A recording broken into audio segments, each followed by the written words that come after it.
Halo semua, apa kabar? Balik lagi di Freaky Paper. Pada kesempatan kali ini, gue akan membawakan alur cerita dari film berjudul Ten Cloverfield Lane. Ini adalah salah satu film horor bertemakan alien dengan unsur thriller dan claustrophobic yang cukup unik. Film ini juga dibintangi salah satu aktris Hollywood favorit gue, yaitu Mary Elizabeth Winstead. Dirilis di tahun 2016 dan jadi lanjutan film Cloverfield. Film ini menceritakan seorang perempuan yang dikurung di sebuah bunker bawah tanah oleh seorang laki-laki tua yang tidak dia kenal di saat bumi sedang dalam invasi alien. Dilema dialami sang perempuan, apakah harus tinggalkan bunker dan jadi santapan alien, atau tetap di bunker bersama laki-laki tua yang tidak dia kenal dan bisa saja berbuat jahat. Gimana keseruannya? Kita langsung mulai aja alur filmnya. Film ini dimulai dengan diperlihatkannya seorang perempuan cantik bernama Michelle yang memutuskan melakukan perjalanan jauh dari rumahnya menuju suatu tempat. Diketahui alasan Michelle melakukan perjalanan ini karena dia berselisih paham dengan tunangannya. Sempat berhenti di sebuah pom bensin untuk mengisi bahan bakar, Michelle merasa ada seorang yang mengawasinya. Tapi ia tak begitu memperdulikannya dan memilih melanjutkan perjalanan. Naas di tengah jalan, tiba-tiba saja dia tertabrak dan alami kecelakaan hingga mobilnya terperosok. Setelah beberapa saat kemudian, Michelle akhirnya tersadar dan ternyata ia kini sudah ada di sebuah ruangan. Kondisi Michelle cukup baik. Lukanya seperti ada yang merawat, bahkan dia juga diberi cairan infus. Tapi yang membuat Michelle kaget adalah ketika dia melihat kakinya sudah dirantai ke salah satu besi di ruangan tersebut. Panik karena takut jadi korban penculikan, Michelle pun berusaha melepaskan rantai tersebut meskipun sulit. Michelle juga kemudian dengan susah payah meraih tasnya untuk mengambil ponsel dengan harapan bisa menelpon bantuan. Sayang saat ia sudah berhasil mendapatkan ponselnya ternyata tidak ada sinyal, sehingga Michelle tak bisa menghubungi siapapun. Tak lama kemudian, seseorang datang ke ruangan tersebut, dan ternyata orang tersebut adalah Howard, seorang pria tua yang membawa Michelle ke tempat tersebut. Saat ditanya kenapa Howard membawanya, Howard hanya menjawab untuk menolong Michelle agar tetap hidup. Kemudian Howard memberikan makanan untuk Michelle, memberikan Michelle tongkat untuk berjalan, dan memberi kunci untuk membuka rantai di kakinya. Perlakuan Howard ini ternyata tak membuat Michelle positive thinking. Setelah membuka rantai di kakinya, Michelle berencana kabur. Ia lalu menajamkan ujung tongkat yang tadi diberikan Howard, kemudian membakar sesuatu di ventilasi untuk memancing Howard datang. Howard kemudian memang datang, dan Michelle mencoba menyerangnya, tetapi Howard berhasil menghindar dan langsung membiusnya agar bisa tenang kembali. Seusai kejadian tersebut, Howard pun menceritakan apa yang terjadi pada Michelle. Howard mengatakan bahwa dirinya melihat Michelle kecelakaan, dan karena tak ada yang menyelamatkan, Howard berinisiatif membawanya ke bunker tersebut untuk menolongnya. Howard juga mengatakan bahwa kondisi di luar tak aman, karena Amerika sedang diserang, entah itu oleh Rusia ataupun alien. Yang jelas menurut Howard, semua orang di luar sudah tak selamat. Bahkan udara dan air di luar sudah terkontaminasi. Jadi Howard membangun bunker tempat Michelle ditahan saat ini untuk bertahan hidup, dan ia juga meminta Michelle untuk tinggal di sana menunggu sambil membantu Howard menjalankan tugas-tugas rumah sebagai bentuk terima kasih. Di hari berikutnya, saat bangun tidur, Michelle melihat pintu ruangannya terbuka. Ia langsung keluar, tapi kemudian ia dikejutkan dengan seorang laki-laki yang tangannya nampak terluka, dan laki-laki tersebut bernama Emmett. Emmett mengaku tetangga Howard yang memaksa ikut ke bunker tersebut demi selamat dari bencana. Tak lama kemudian, Howard datang dan menyuruh Michelle untuk mandi. Tapi sebelum itu, Howard memperlihatkan Michelle beberapa ruangan-ruangan di bunkernya, termasuk kamar pribadi dan juga kamar mandinya. Lalu setelah Michelle selesai mandi, ia sempat kembali menanyakan tentang kondisi di luar. Tetapi Howard sekali lagi menegaskan bahwa di luar tak aman dan tak ada yang bisa membantu bahkan polisi sekalipun. Untuk meyakinkan Michelle, Howard bahkan membawa Michelle ke pintu keluar bunker tersebut dan memberinya izin melihat hewan-hewan peliharaannya yang sudah tewas lewat jendela. Setelah melihat itu semua, Michelle pun termenung dan terlihat mulai bisa menerima keadaan. Di sebuah malam, Emmett mendatangi Michelle dan mengatakan sebenarnya dia adalah orang yang dibayar Howard untuk membangun bunker tersebut. Emmett juga memberitahu bahwa Howard merupakan mantan tentara angkatan laut, dan dia menjamin bahwa serangan yang dimaksud Howard itu benar adanya. Tetapi untuk masalah udara luar yang tercemar, Emmett juga tidak begitu yakin. Tak lama kemudian, Howard memanggil mereka berdua untuk makan malam. Ketika sedang makan malam, Michelle pun berencana mengambil kunci pintu keluar dari Howard.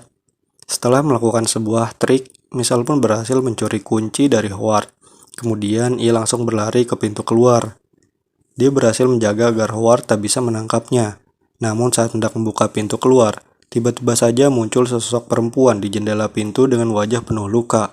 Dia meminta untuk diizinkan masuk, tapi karena Michelle kaget dengan kondisinya, ia pun memutuskan untuk tak membuka pintu dan sekilas merasa bahwa ucapan Howard soal udara yang tercemar di luar itu benar adanya. Sehingga ia pun pasrah kembali ke dalam bunker.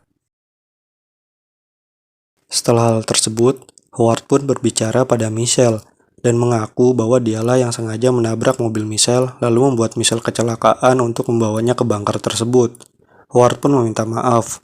Michelle sendiri mau tak mau harus memaafkannya karena saat ini bunker itu mungkin saja satu-satunya tempat aman. Sesaat kemudian, setelah Michelle selesai mandi, ia diminta menjahit luka di dahi Howard yang ia buat tadi. Kemudian sambil mengobati Howard, ia sedikit berbincang. Ia mengatakan bahwa ia memiliki impian menjadi seorang perancang busana. Howard juga lalu menceritakan tentang Megan, anaknya yang memilih kabur bersama sang ibu karena merasa Howard sudah gila usai membangun bunker tersebut. Setelah itu Michelle mulai bisa menerima kondisi. Ia pun kemudian melewati hari demi hari di bunker tersebut dengan menjalankan tugas sehari-hari bersama Howard dan Emmett.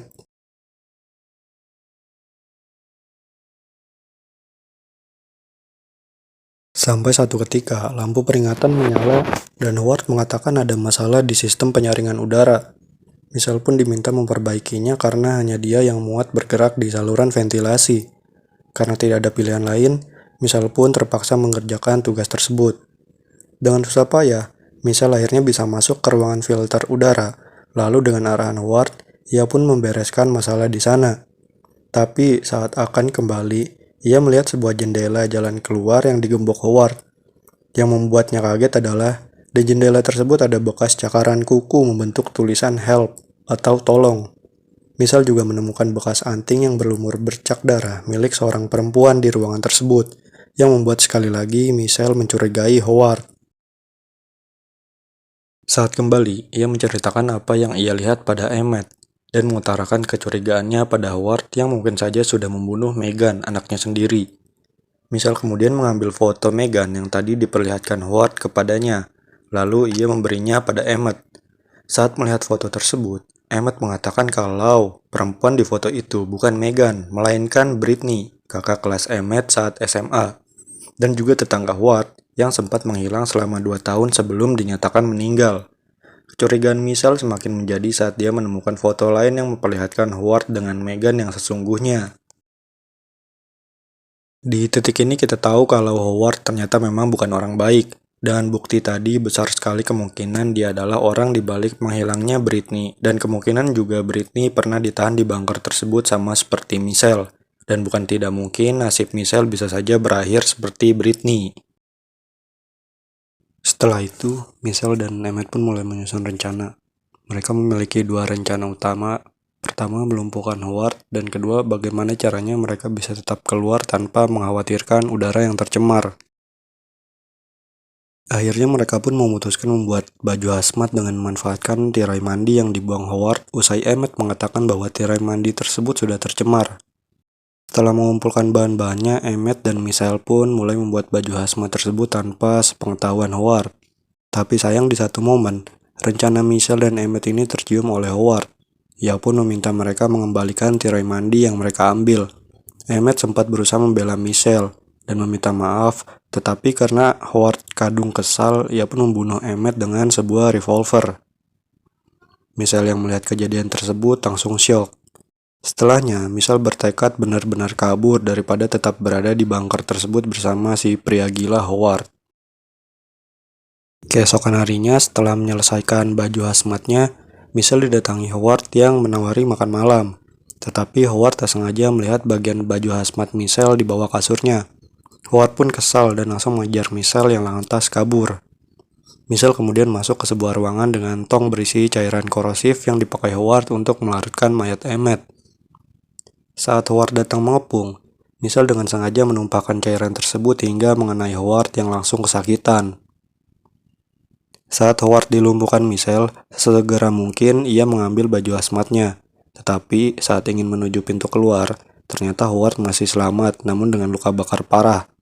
Michelle bisa menghindar, tapi kini isi bunker tersebut mulai terbakar karena cairan korosif tadi tidak sengaja melelehkan kabel listrik.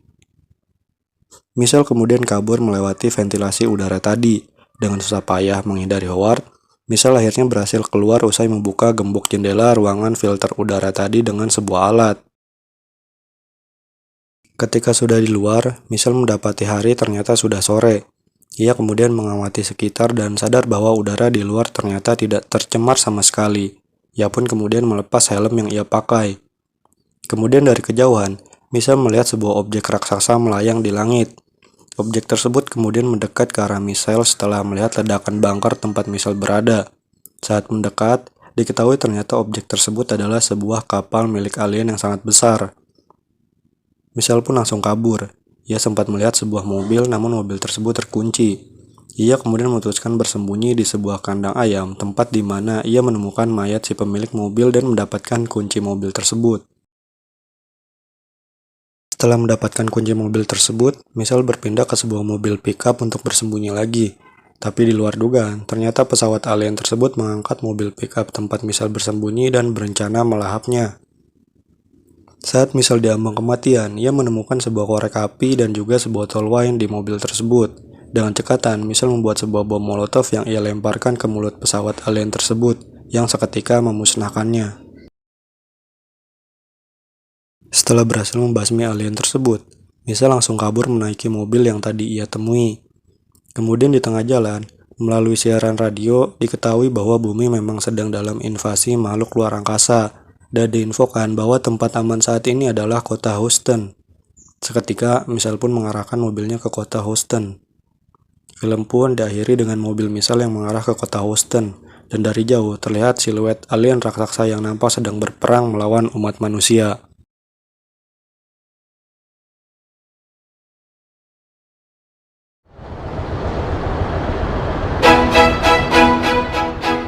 Sekian alur cerita dari film 10 Cloverfield Lane. Menurut gue ini adalah film yang unik karena di awal sampai pertengahan untuk yang gak ngikutin seri Cloverfield pasti bakal ngira ini film thriller. Tapi di akhir justru seketika berubah jadi semacam horror science fiction dengan latar belakang bumi diambang kehancuran usai diinvasi makhluk-makhluk luar angkasa. Kalau kalian penasaran dari mana asalnya makhluk-makhluk luar angkasa tersebut, kalian bisa tonton film Cloverfield Paradox yang video alur ceritanya udah gue taruh di kolom deskripsi. Untuk film ini sendiri menurut gue asik-asik aja ditonton karena ada kombinasi subgenre yang unik meskipun dari sisi cerita masih bisa lebih baik. Gue kasih film ini nilai 7/10. Terima kasih untuk yang udah nonton video ini. Mohon maaf kalau ada banyak kekurangan. Jangan lupa like dan share video ini kalau kalian suka dan subscribe channel ini supaya kalian gak ketinggalan video-video baru. Segitu aja dari gue. Wassalamualaikum warahmatullahi wabarakatuh.